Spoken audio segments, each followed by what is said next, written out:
Que Dios nos bendiga, hermanos, hermanas. Siempre nos gozamos con el tiempo de recibir la palabra del Señor, de ser adiestrados para caminar cada día en su santa voluntad. Y gracias al Señor que Dios le permitió a usted venir y poder gozarnos en su alabanza. Vamos a ir al primer libro de Samuel en el capítulo 26. Primer libro de Samuel en el capítulo 26. Vamos a leer allí los versículos del 7 al 11. Dice así la palabra del Señor. Capítulo 26, versos 7 al 11. David pues y Abisai fueron de noche al ejército, y he aquí que Saúl estaba tendido durmiendo en el campamento, y su lanza clavada en tierra a su cabecera, y Abner y el ejército estaban tendidos alrededor de él. Entonces dijo Abisai a David: hoy ha entregado Dios a tu enemigo en tu mano. Ahora pues, déjame que le hiera con la lanza, y lo enclavaré en la tierra de un golpe, y no le daré segundo golpe. Y David respondió a Abisai: no le mates, porque ¿quién extenderá su mano contra el ungido de Jehová y será inocente? Dijo además David: vive Jehová, que si Jehová no lo hiriere, o su día llegue para que muera, o descienda, o descendiendo en batalla perezca, guárdeme Jehová de extender mi mano contra el ungido de Jehová. Pero toma ahora la lanza que está a su cabecera y la vasija de agua, y vámonos. Amén. Oremos, hermanos, hermanas. Padre bendito, te damos gracias por la bendición maravillosa de este tiempo que hemos disfrutado para juntar nuestro canto en tu adoración, y todo lo que hasta ahora nos has permitido realizar. Y ahora, Dios, queremos pedir que tu Espíritu nos guíe en el discernimiento de esta palabra.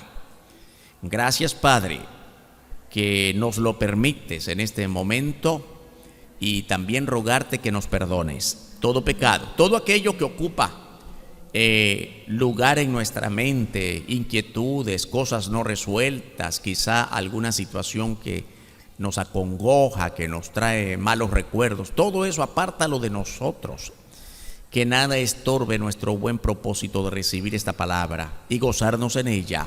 Edifícanos en el nombre de tu Hijo, nuestro Señor Jesucristo. Amén. Amén, hermanos, hermanas. Nuestro tema de hoy: cuando en nuestra propia opinión estamos seguros de hacer lo correcto. Hermanos, hermanas, yo creo que en algo nos parecemos todos. Podemos ser diferentes en modos de pensar, en modos de hacer las cosas. Sin embargo, yo creo que, si no todos, al menos la mayoría pensamos de esta manera: cuando yo estoy seguro de lo que estoy haciendo, no hay manera de que me muevan a otro modo de pensar. Yo estoy seguro que no me equivoco. Y de repente nos equivocamos. ¿Y cuánta consecuencia tenemos cuando al final nos damos cuenta que estábamos equivocados? Y alguien vino y te dijo no es la manera correcta, otro vino y te aconsejó, y otro vino te orientó, y tú dijiste por aquí voy porque yo no me equivoco, estoy seguro de hacer lo correcto. Nosotros los cristianos, hermanos y hermanas, tenemos que pensar todos los días en nuestra necesidad de aprender a depender cada vez más de Dios, porque nos equivocamos. Necesitamos aprender a depender cada vez más del Señor, depender más de su palabra, depender más en la oración. Muchas veces confundimos la voluntad de Dios con nuestros deseos, porque eso es lo que yo deseo, eso es lo que a mí me gusta, eso es lo que yo quisiera. Y pienso que Dios tiene que pensar en mi propia línea de acción. David y Saúl estaban en guerra. Bueno, esta es una larga historia y no hay tiempo para contarla en detalles. Saúl había entrado en celos con David porque repito que no tenemos todo el tiempo, pero una frase muy importante en la historia entre Saúl y David. ¿Recuerda usted aquella frase bíblica? Cuando iban a la guerra, David ya era parte del ejército de Saúl. Saúl era el rey de Israel. Por si lo habíamos olvidado, Israel se había gobernado por más de 300 años por jueces.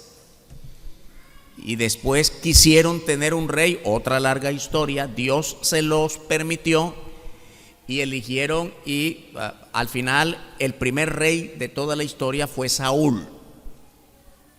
Otra historia es cuando Dios decide ungir a David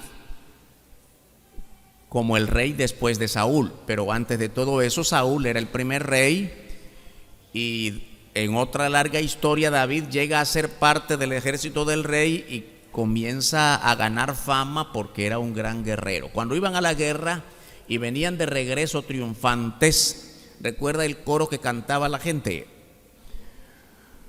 Saúl mató a sus 1000 y David a sus 10,000. O sea, había más gloria y más reconocimiento para David. Y así comenzó el celo de Saúl con David hasta que se vieron confrontados y David tuvo que salir del séquito de Saúl y comenzó la batalla. Mucho tiempo, muchos años de persecución de parte de Saúl contra David. Y este es el momento en que decimos estaban en guerra. Y en los versos 2 y 3, en el capítulo 26, espero que usted mantenga allí su Biblia, primer libro de Samuel, capítulo 26, los versos 2 y 3, dice la Biblia: Saúl entonces se levantó y descendió al desierto de Zif, llevando consigo 3,000 hombres. 3,000 hombres en una guerra de hoy, usted dirá, eso no es mucho. En las guerras antiguas era mucho. 3,000 hombres, 3,000 soldados. 3,000 hombres escogidos de Israel para buscar a David en el desierto de Zif. Y acampó Saúl en el collado de Aquila, que está al oriente del desierto junto al camino. Y estaba David en el desierto y entendió que Saúl le seguía en el desierto. Estaban en guerra. Saúl estaba persiguiendo a David. David también tenía sus hombres armados. Era una batalla muy dura y muy prolongada en tiempo. Pero Dios estaba cuidando a David. Todos sabemos toda la historia antes de que David llegara a ser parte del entorno de Saúl, desde que David era un pastor de ovejas y Dios envió a Samuel a casa de Isaí, el padre de David, y Dios escogió allí a David como el siguiente rey de Israel. Muy importante todo esto, ¿sabe por qué? Porque David sabía que Dios la había escogido.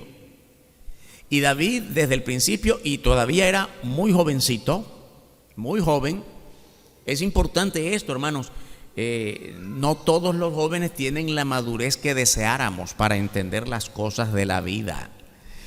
Pero David, un jovencito, entendió muy bien que aunque Dios le había escogido y ya le había ungido como rey de Israel a través de Samuel, el sacerdote y profeta, óigame, es importante que David no llegó a Saúl y le dice: Dios ya me puso en tu lugar, así que apártate. No. Hay que saber esperar el tiempo de Dios. David supo esperar el tiempo de Dios. Y se estaba confrontando con Saúl el rey en esta batalla porque Saúl lo estaba persiguiendo. Ahora bien, la Biblia nos enseña en lo que acabamos de leer que en esta guerra, oiga, cuando dos frentes están en guerra, ¿para qué son las guerras? Para destruirse, para matarse. Es penoso, pero es la realidad. Toda guerra es para destruir al enemigo. Y si David estaba en guerra contra Saúl, David bien pudo haberse justificado. Bueno, según lo que hemos leído en este capítulo 26, en algún momento David lo tenía listo para matarlo y se detuvo. Pero era legítimo. Si David hubiera matado a Saúl, era legítimo, era en defensa propia. David se podía justificar porque él era el perseguido y podía matar en defensa propia.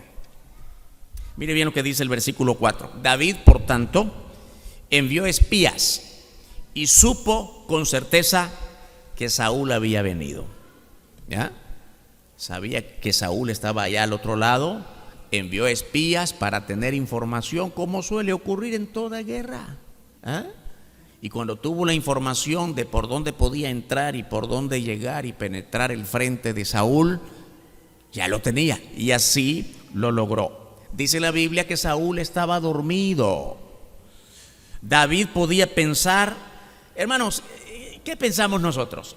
Cuando estamos pidiendo al Señor algo en una situación difícil y de repente ves alguna situación en la que todo te favorece, empiezas a decir, gracias Dios, porque me estás ayudando. Has acomodado las cosas para bendecirme. Si Saúl estaba en guerra con David y David era el perseguido y los espías le dicen todo el panorama donde está Saúl y David logra penetrar el frente de Saúl y ya lo tiene listo para quitarle la vida, ¿qué hubiéramos pensado nosotros en lugar de David? Señor, te doy gracias, porque por fin va a acabar esta guerra, me lo entregaste. Ha llegado el momento de quitarle la vida a mi peor enemigo. Y Saúl está dormido, ni siquiera está sabiendo, no tiene ni idea de lo que está aconteciendo a su alrededor. Así que David podía pensar que esa era la voluntad de Dios, encontrarlo dormido. Dice el versículo 7, David pues y Abisai, el general de su ejército, fueron de noche al ejército, a los soldados de David. Y he aquí que Saúl estaba tendido durmiendo en el campamento y su lanza clavada en tierra a su cabecera. Y Abner era el jefe, el general de los soldados de Saúl. Y Abner y el ejército estaban tendidos alrededor de él. Se imagina ese panorama.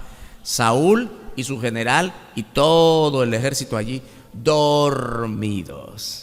Ay, hermanos y hermanas, no hay duda que todos nosotros hubiésemos pensado, es la voluntad de Dios. Dios nos ha entregado al enemigo para que le destruyamos.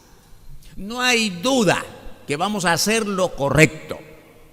Y si vamos a matar a todos estos soldados, es la voluntad de Dios y no vamos a desaprovechar. Es legítimo hacerlo.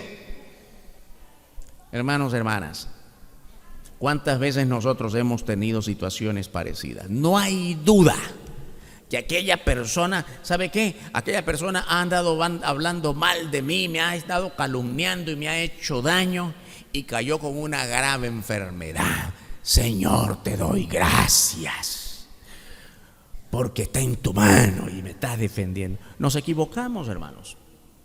Dios nos está probando. ¿Cuál es la actitud que nosotros debemos mostrar en situaciones que nos parecen favorables, pero que no lo son? Hermanos y hermanas, no solamente cuando se trata de enemigos, pensemos en la situación económica.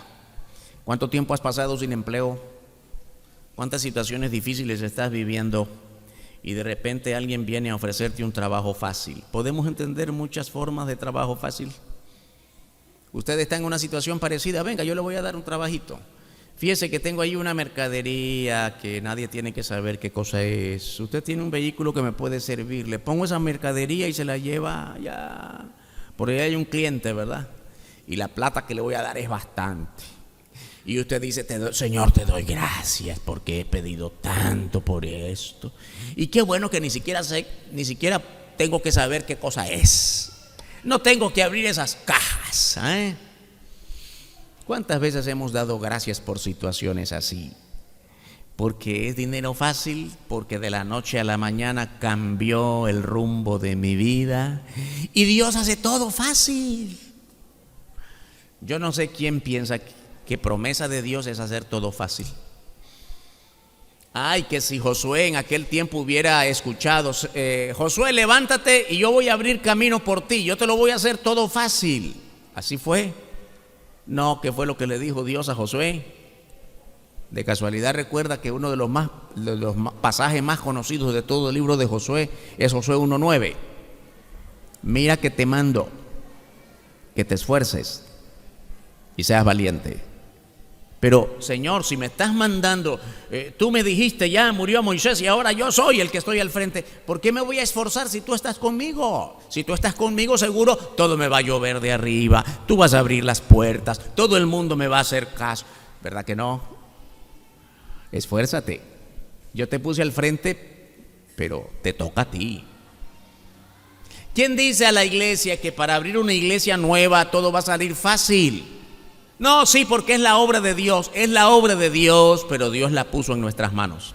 Es responsabilidad nuestra hacerlo bien y esforzarnos y asumir las consecuencias de nuestro compromiso espiritual con Dios. Servir a Dios tiene consecuencias, ¿o no? Preguntémosle al apóstol Pablo si no tuvo consecuencias su decisión de servir a Cristo.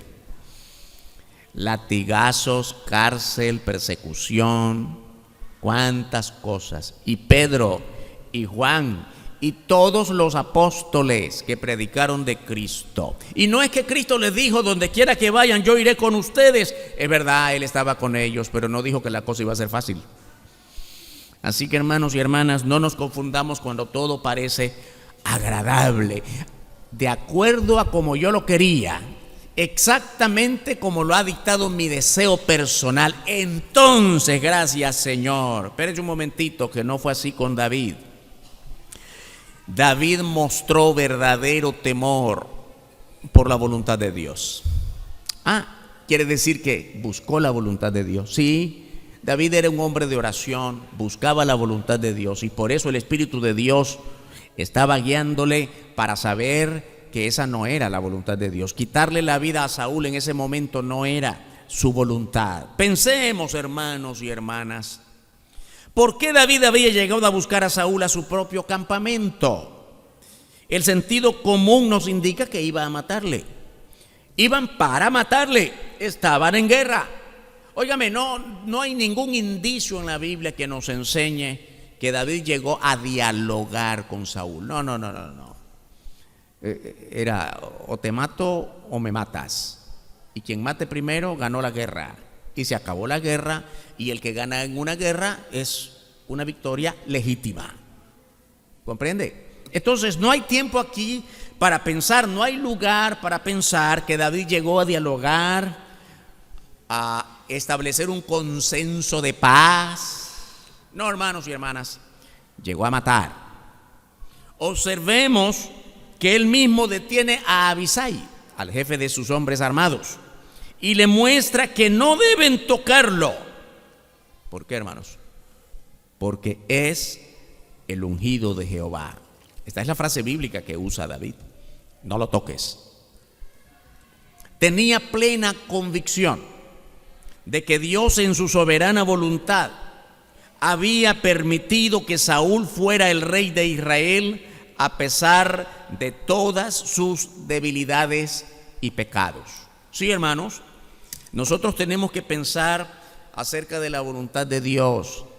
Señor, pero ¿por qué gobierna el malo? Señor, ¿por qué permites esto? Hermanos y hermanas, hay una cosa muy importante que debemos aprender. No todo lo de Dios lo entendemos. Dios es un Dios incomprensible. ¿Sabe lo que significa eso? No solo que no se puede entender, dice la Biblia, mis pensamientos son más grandes que tus pensamientos. Pero no solamente en grandeza de tamaño y de profundidad, sino que cuando dice que Dios es incomprensible es que no lo podemos comprender en el sentido de compenetrar o introducir en una caja. Esto es Dios. No, Dios no alcanza, no cabe en nuestra mente. ¿Alguien puede explicar la eternidad de Dios? Nuestra mente finita, en nuestra naturaleza común, humana, todo tiene un principio y todo tiene un final. ¿Sabe lo que significa eterno?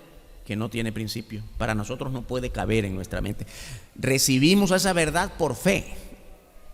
Creemos que Dios es eterno, desde la eternidad hasta la eternidad, aunque no lo podemos explicar, porque no hay ninguna referencia humana con la que lo podamos comparar.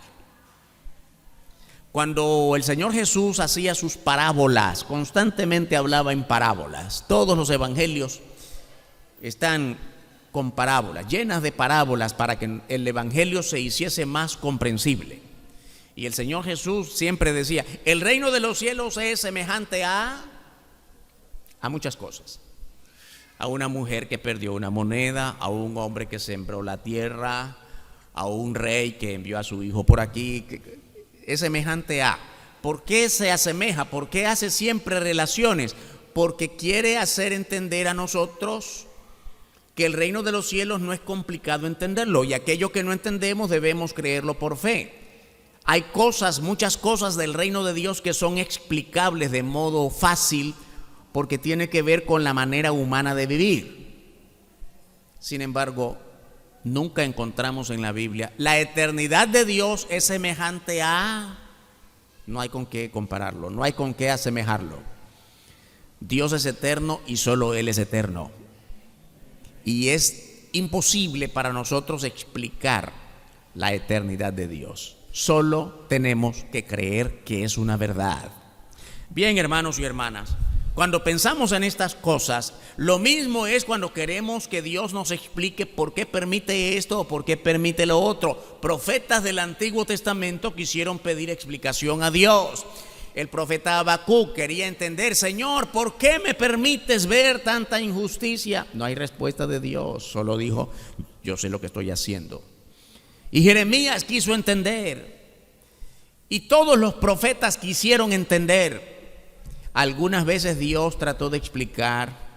Una vez el profeta Daniel trató de entender las visiones y revelaciones de Dios, y se angustió en su corazón cuando dijo: Señor, no lo entiendo. Y el Señor trató de explicarle, y al final David tuvo que decir: no lo entiendo, pero aunque no lo entienda, lo creo. Y divulgó a quien tenía que divulgar el mensaje revelado de parte de Dios. Hermanos y hermanas, hay muchas cosas, pero muchas cosas de Dios que no entendemos.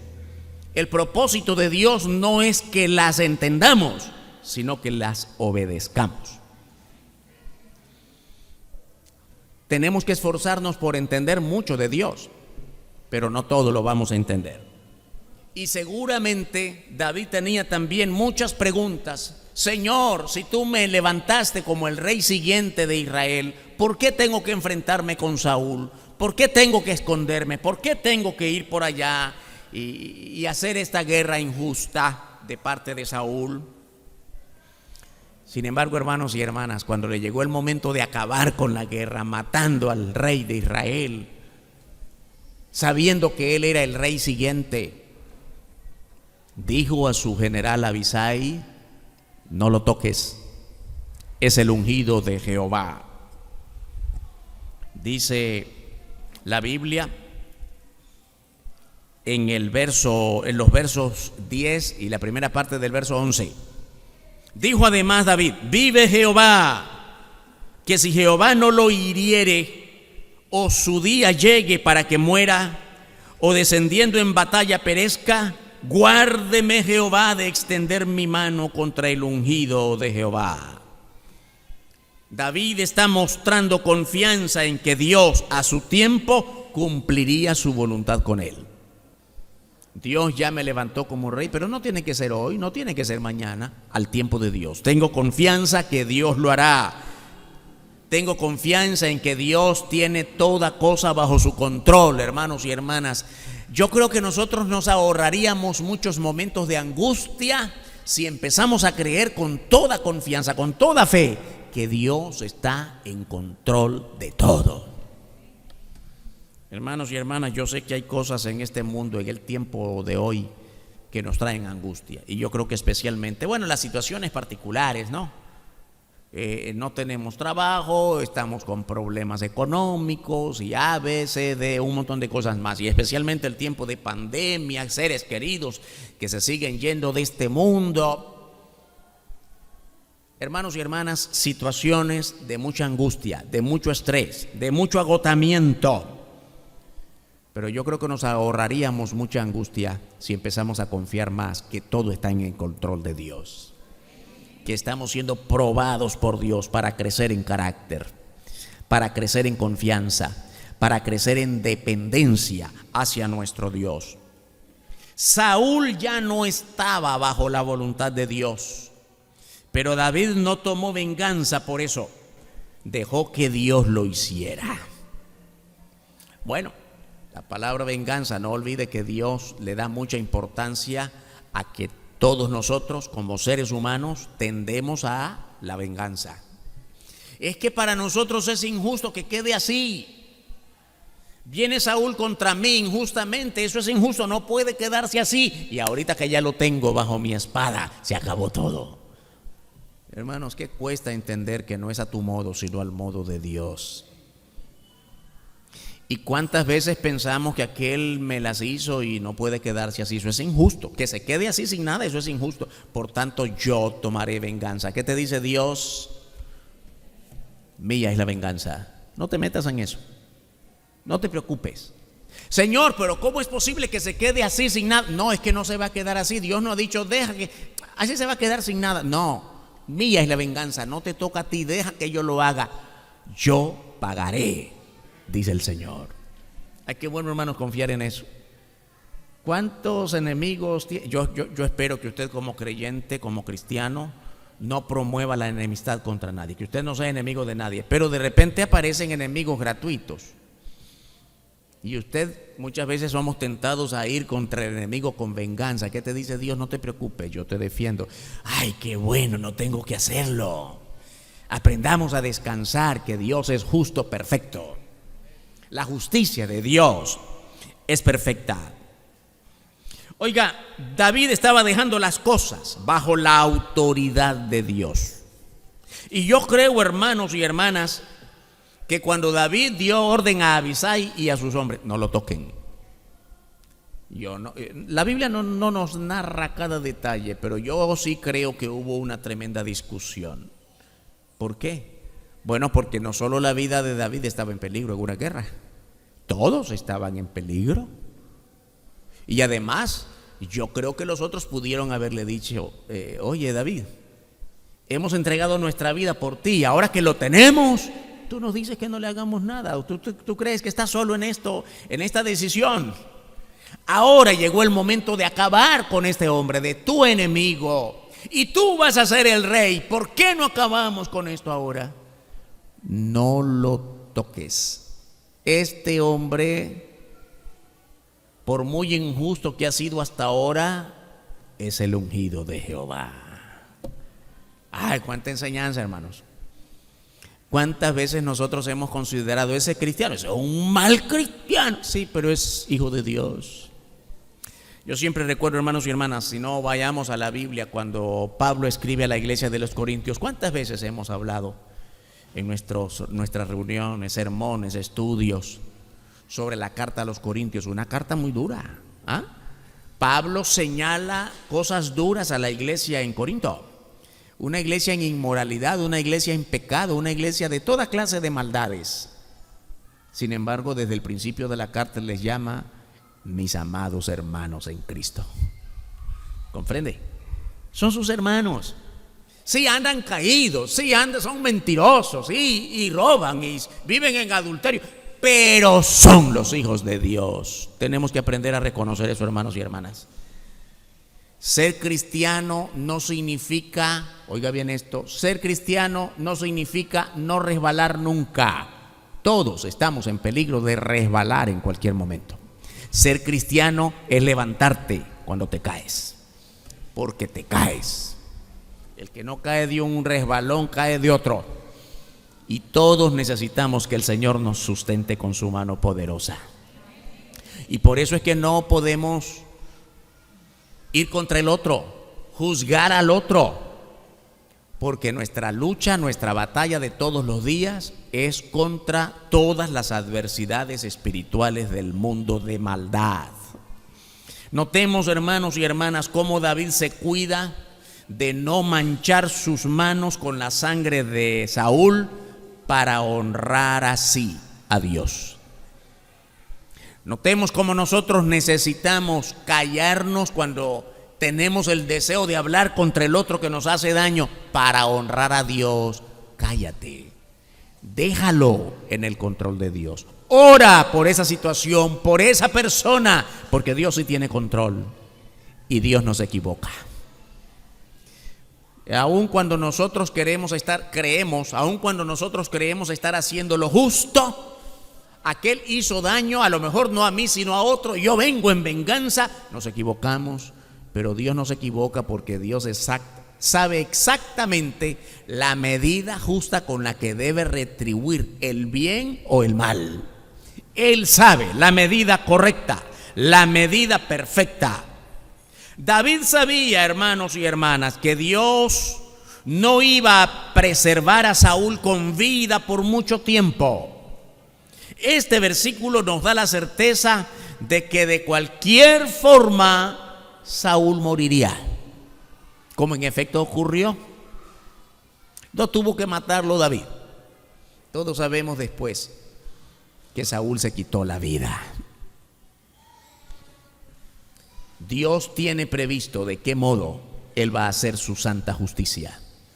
Pero nosotros tenemos que mostrar mucho cuidado delante de Dios de no actuar contra su voluntad, aun cuando en nuestros ojos meramente carnales creemos que tal situación es la voluntad de Dios.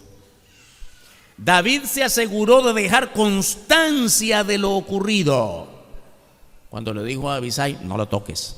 Ahora, la razón importante, ¿por qué no lo toques? Es el ungido de Jehová. Deja que Dios cumpla sus propósitos. No nos toca a nosotros venir contra él. Sin embargo, dejó constancia de su actitud. Se aseguró de dejar constancia de lo ocurrido, y esa es la razón por la que se lleva la lanza y la vasija de agua de Saúl. Pensemos, hermanos y hermanas, los espías de David frente a Saúl. ¿Quién sabe con cuánto sigilo, con cuánto cuidado, con cuánto riesgo de su propia vida llegaron y penetraron el frente de Saúl? Lo vieron dormido y vieron que todo estaba allí y corrieron a avisarle a David: todos están dormidos, ahora es el momento, caigamos. Y todos fueron, se apresuraron y con todo cuidado llegaron y rodearon a Saúl y lo tenían listo para matarle. Y vieron ahí sus lanzas y espadas, toda su arma. Y de repente David dice: no lo toques, es el ungido de Dios. Y después de la tremenda discusión que yo creo que allí pudo haberse dado, los persuadió, les convenció, les ordenó, pero tomaron sus armas, sus lanzas, sus flechas, todo lo que tenían los guerreros de Saúl. Mire bien lo que dice la palabra en los versos, la segunda parte del verso 11 y el 12. Pero toma ahora la lanza que está a su cabecera. Óigame, no está larguito, está en la propia cabeza de Saúl. Pensemos en esos detalles. Y la vasija de agua, y vámonos. Se llevó pues David la lanza y la vasija de agua de la cabecera de Saúl y se fueron. Y no hubo nadie que viese, ni entendiese, ni velase, pues todos dormían, porque un profundo sueño enviado de Jehová había caído sobre ellos. Ay, hermanos, qué verdad tan tremenda. Óigame, yo creo que todos tenemos que ahora mostrar verdadero gozo de lo que aquí estamos leyendo. ¿Quién puso sueño en Saúl y su gente? No, mire, es que habían tenido un día muy cansado. Es entendible que estaban, pero tan dormidos, porque tuvieron un día muy agotador. Hermanos, por muy agotador que sea el sueño, todo lo que allí ocurrió, yo pienso que no estuvieron solo 5 minutos o 10 minutos, con la discusión que tuvieron, que si lo matamos, que si no lo matamos, si viene David, no lo mates, es el ungido de Dios, toma sus armas, toma su vasija de agua. Y aquellos, ¿cuántos soldados eran? Ya leímos, 3,000. Y ninguno de ellos pudo escuchar nada. Ahora entendemos por qué. ¿Qué dice la última parte del versículo 12? Un profundo sueño enviado de Jehová había caído sobre ellos. Ese es el Dios nuestro, hermanos y hermanas. Él hace como Él quiere con tus adversarios, con tus enemigos, con tus situaciones que no ayudan a tus propósitos. Con tu hambre, con tu desempleo, con tus iras, con tus angustias, todo está en control de Dios. Amén, hermanos.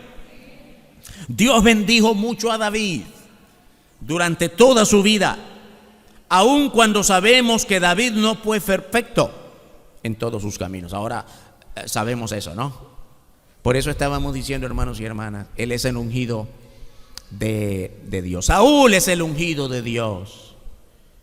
Bueno, está como difícil creer que un hombre tan malo, que cuando fue rey en los primeros tiempos parecía bueno, pero después, mire, se fue descomponiendo, como nos ocurre a todos, ¿no? En el primer momento, ocurre hasta en el matrimonio, hermanos. Ay, qué esposo tan amoroso que tengo yo. Ay, qué esposa tan preciosa. ¿Cuánto dura eso? Ay, como a los 5 años ya no queremos ni vernos, a los 20. Es que mire, yo no sabía que era así. Es que las discusiones que tenemos, algún matrimonio no es así. Por favor, nos enseña cuál es la fórmula. Ay, hermanos, qué difícil la vida. Somos seres humanos, somos seres cambiantes. Usted conoció a alguien 10 años después y comienza a conversar. No, ya no tiene el mismo modo de pensar, ya no es lo mismo, ya no tiene las mismas costumbres, los hábitos han cambiado. Todos cambiamos, hermanos y hermanas. Pero cuando estamos en Cristo, nuestros cambios son para su gloria. Lo que pasó con David, óigame, un poquito más y ocurre lo mismo que pasó con Saúl. David al principio fue el gran rey de Israel, pero también se deterioró en su fe. También adoró ídolos. También se fue con... ¿Cuántas mujeres alguien recuerda? Bueno, la Biblia ni lo registra. Miles de hijos. ¿Comprende? No hay cristiano perfecto, hermanos. No hay creyente en Dios perfecto. Por eso tengamos cuidado de juzgar al otro y de creer que Dios me puso al enemigo en el momento en que me voy a vengar según la voluntad de Dios. Allí es el momento de mostrar verdadera orientación de Dios y decir como David: no lo toques, así como lo ves, es el ungido de Dios. Nosotros podemos decir lo mismo de David, cuando David ya en su edad mayor se pervirtió, se alejó de Dios. Es el ungido de Dios. La Biblia dice: es un hombre de acuerdo al corazón de Dios. Este es David. Dios bendijo mucho a David a pesar de sus desviaciones.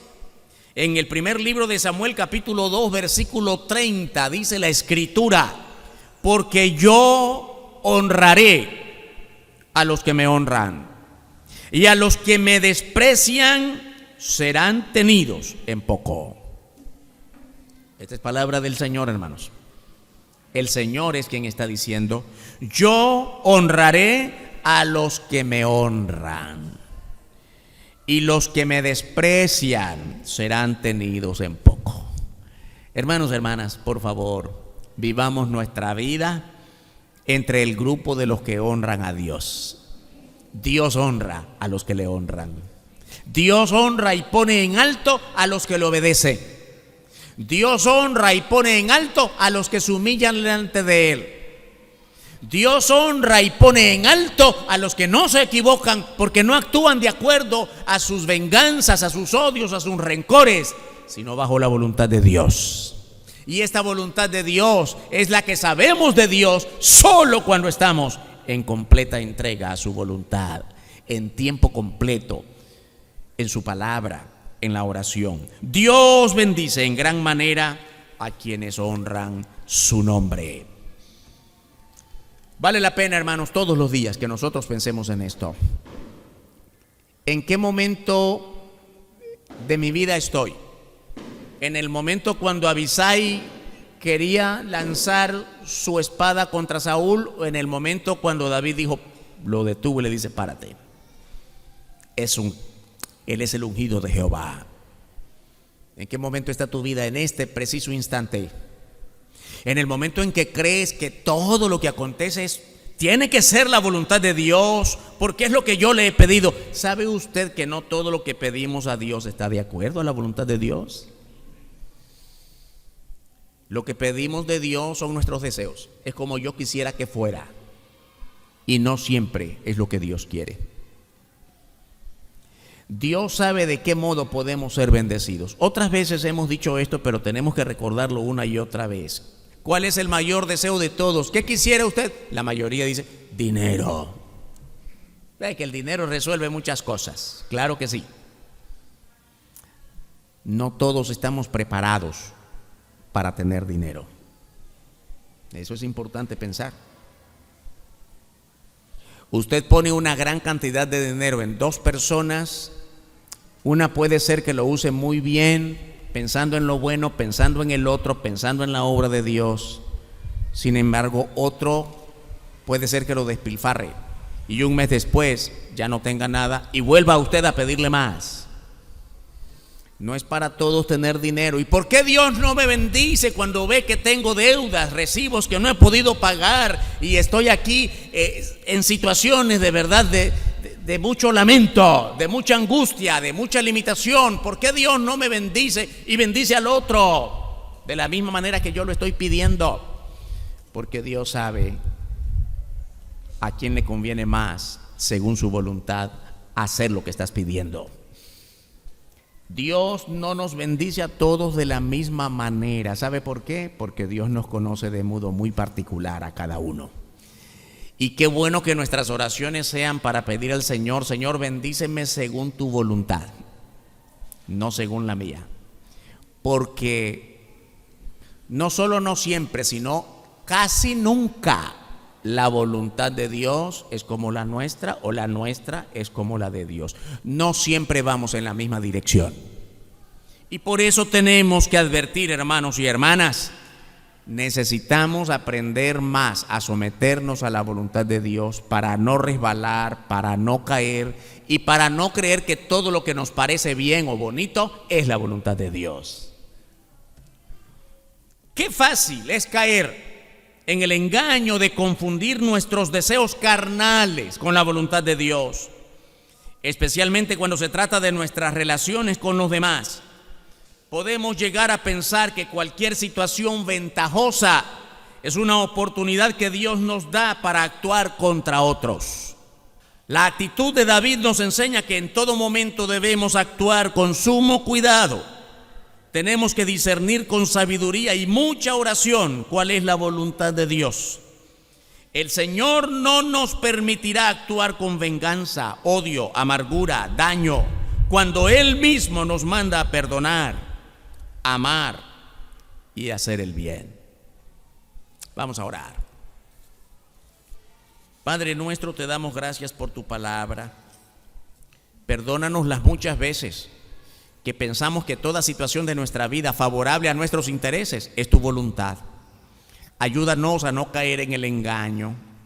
Nuestra mente, nuestros designios humanos y carnales nos hacen resbalar. Levántanos. Ayúdanos a estar en plena armonía contigo, con tu pensamiento, con tu voluntad, dependiendo más de tu palabra y de la oración.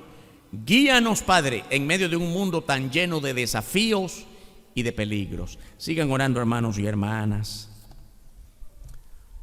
No sé cuál es la situación particular que estás enfrentando en este momento, pero cualquiera que sea, aprendamos más a someter nuestra vida a la voluntad de Dios. Cualquiera que sea tu situación, entrégala al Señor en este momento. Señor, tú sabes cuánto necesito de ti y perdóname las muchas veces que me he confundido y que he pensado que cualquier situación que creo que es favorable a mis intereses humanos es tu voluntad. Ayúdame a aprender cada vez más del gran ejemplo de David.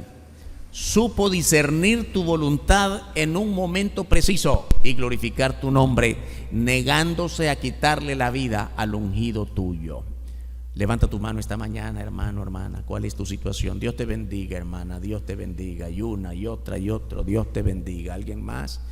Señor, quiero de verdad que tomes control de mi vida, de mi pensamiento, de la situación que estoy viviendo en la familia, en la situación de salud. Levanta, Señor, hermano, hermana, levanta tu mano para que oremos.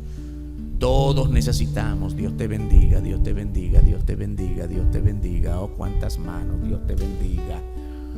Señor, cuántas veces me he equivocado haciendo lo malo, creyendo que estoy haciendo lo bueno.